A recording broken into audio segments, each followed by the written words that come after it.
With the 2024 update to D&D, there are quite a lot of changes, and spells are no exception. Today, we're diving into 5 powerful spell updates, breaking down what they used to do, and talking about how they were upgraded to bring some serious chaos to your D&D game. So grab your spellbook, ready your character sheet, and why not hit that like button while you're at it as I take you through 5 epic spell updates for D&D 2024. Let's start off with one of the most underutilized spells in all of 5th edition, the first level Ray of Sickness. This spell summons a ray of energy you can send at a creature within 60 feet to deal 2d8 poison damage and potentially poison them on a failed con save. And while the new version of the spell is nearly identical, there is one very specific difference that makes it much better than its predecessor. In the 5e version, you had to first hit with the attack and then hope they failed their con save to apply the poison condition. But now, in 2024, all you need to do is make sure that spell hits.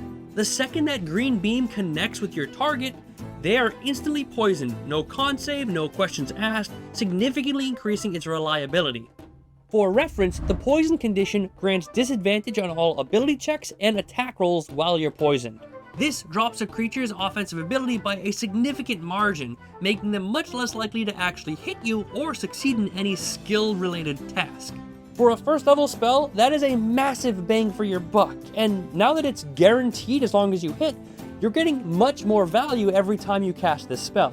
In the past, casting Ray of Sickness on the big bad or a constitution sporting monster, it was often a gamble as they'd likely succeed on their con save, leaving you with just a bit of poison damage, if that.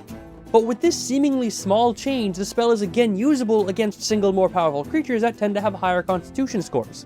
Overall, the new Ray of Sickness in 2024 is a solid upgrade over the previous version. It provides a much more reliable and consistent way to debuff your enemies with the poison condition without any extra hoops to jump through.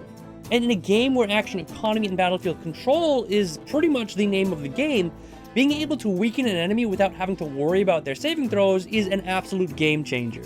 It's no longer the hit and hope spell that it was once in 5th edition, and with its guaranteed poisoning condition, it drastically improves its usefulness at all levels of play. But next up we move into arguably one of the worst spells in all of 5th edition, the classic Witch Bolt. In 5th edition, bottom line, this spell was just a noob trap. It looks cool, it sounds cool, but actually casting it leaves a lot to be desired, especially as your target moseys out of your 30-foot range. But the 2024 version of D&D actually made this spell a lot better. In 5e, Witch Bolt had a range of 30 feet, dealt 1d12 damage, and then you could deal 1d12 damage again on your subsequent turns as your action. The catch was that you had to use your action on each of your subsequent turns to continue zapping them for that same d12 of damage. Not to mention, the spell ends if the target moves out of that 30-foot range or gets behind total cover. Even if you got that initial hit, if the target moved a step to the left, the spell fizzled and you just wasted a spell slot. I cast Witch Bolt! Ow. Are you done? The 2024 version of Witch Bolt has some incredible changes that take it from the noob trap that it once was to nearly a must-have spell. Mainly, there are 4 key improvements to the spell overall. Firstly, the range was upgraded from 30 feet to 60 feet, just doubling it. Now you can safely stand at a distance and still maintain that arc of lightning, minimizing the risk that enemies are going to be ducking out of range without at least dashing away from you. Second, the initial damage has been doubled to 2d12. Before, Witch Bolt felt a little weak unless you could keep the spell going for multiple rounds. But the initial damage increase means that you're going to get a solid burst of damage right off the bat, so even if they do move out of range, you get more bang for your buck. Third, even if you miss your initial attack, you can still zap them again on your subsequent turns. That alone is a massive quality of life buff for this spell. Even if the first shot misses, you can still keep the additional damage going on your subsequent turns. But all of that couples with the 4th and arguably most important change that the subsequent damage now only requires your bonus action. This now frees up your main action to do other things like casting other spells. And since the follow-up damage happens even if you miss your initial attack roll, there's no more wasted spell slots for one bad roll. In 5th edition, Witch Bolt was thought of as a noob trap for a couple of reasons, mainly being the short range, the actions on your subsequent turns, and just the overall risk of casting it and potentially getting nothing out of it. But the 2024 version of Witch Bolt fixes so many, if not all, of these problems. The extra range, the bonus action damage follow-up, and the sustained damage even if you miss turn Witch Bolt from a massive noob trap of a spell to arguably one of the best glow-ups in all of the 2024 edition. But now we move on to a really unique spell with the 4th level Fantasmal Killer. This spell has always been about terrorizing your foes by turning their worst nightmares into reality. In 5th edition, you create an illusion of your target's deepest fear. The target makes a wisdom saving throw or they become frightened. At the end of that creature's turns, they must make another wisdom saving throw, and if they fail, they maintain that frightened condition and take 4d10 psychic damage. But if they succeed, the spell just ends. In my opinion, this was one of the worst spells in all of 5th edition for 2 main reasons. 1, it only targeted a single creature. And 2, it required 2 saving throws, 2 failed saving throws, to actually deal damage, which is effectively the same as the creature having advantage on the save. In 2024, however, they fixed this problem and made it much better. If the target fails their initial saving throw, they take 4d10 damage right away and suffer disadvantage on attack rolls and ability checks for the duration of the spell. The spell is also maintained as concentration for up to a minute, allowing for more damage with more failed saves. So the new version has damage up front, giving you instant gratification, and even if they succeed, you're still getting something from it with some half damage. But along with that upfront damage, there is another very important distinction, and that's the removal of the frightened condition from the spell.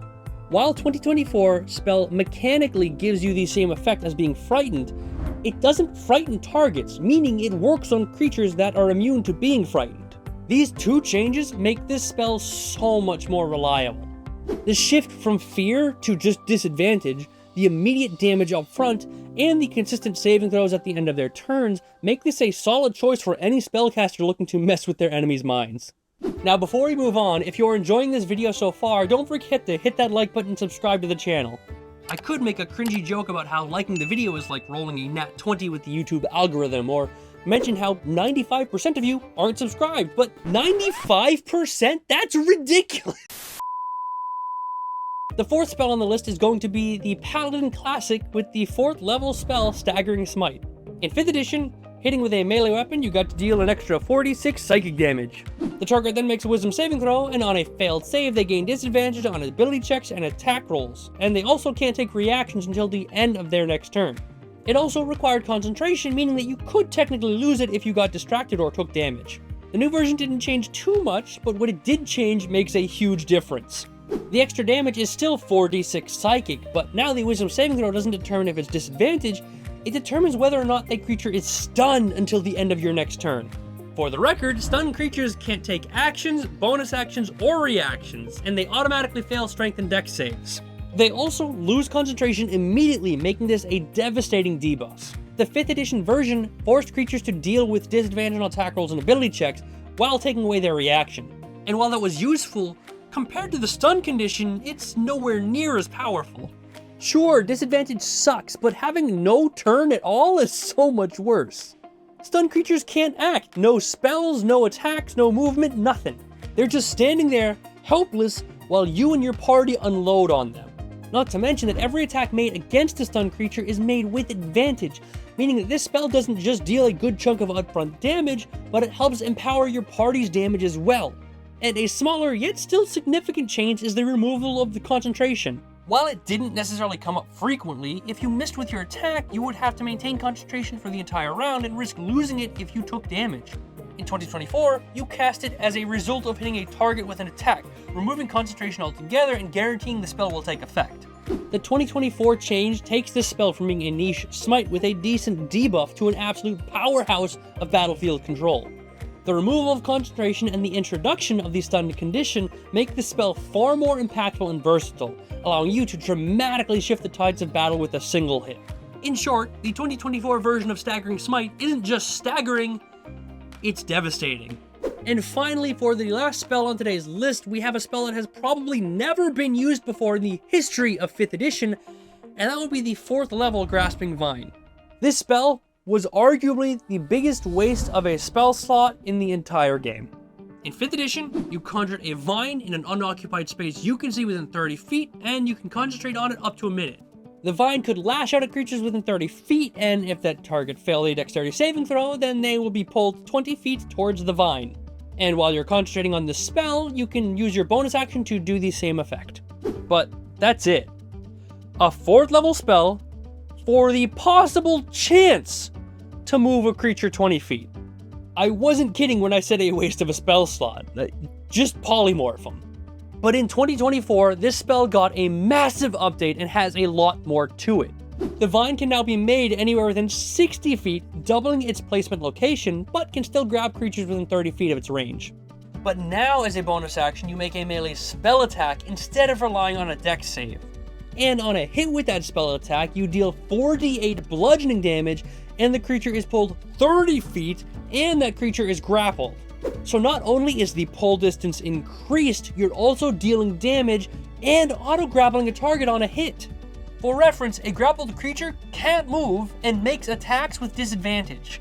This adds extra layer of control to the battlefield, letting you lock down key enemies and preventing them from fleeing or positioning for a stronger attack. Now, the vine can only grapple one creature at a time, but you can also release the creature at will or upcast the spell to grapple multiple targets.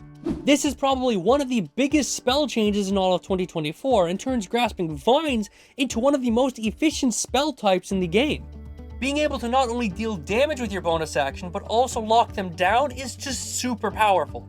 Also, leaving your action free for other spells makes Grasping Vine go from being one of the most useless spells in all of 5th edition to arguably one of the must-prepare spells for Druids and Rangers. It adds more damage, more effective control, and a better range, making it a much more valuable and versatile spell in your arsenal. So whether you're reeling your enemies in like a progressive fisherman or locking them down, Grasping Vine now serves as a versatile tool for both damage and control. And that's it for top 5 spell changes in D&D 2024. But what do you think? Are these spell changes in D&D 2024 the best, or did I miss some? Let me know in the comment section below. And hey, if you're looking for more ways to enjoy the game, why not hit that like button and subscribe for more epic spell breakdowns, combos, and maybe a few DM survival tips for DMs who have players who might enjoy these videos. Thank you very much for watching, I hope you enjoyed, and I'll see you next time.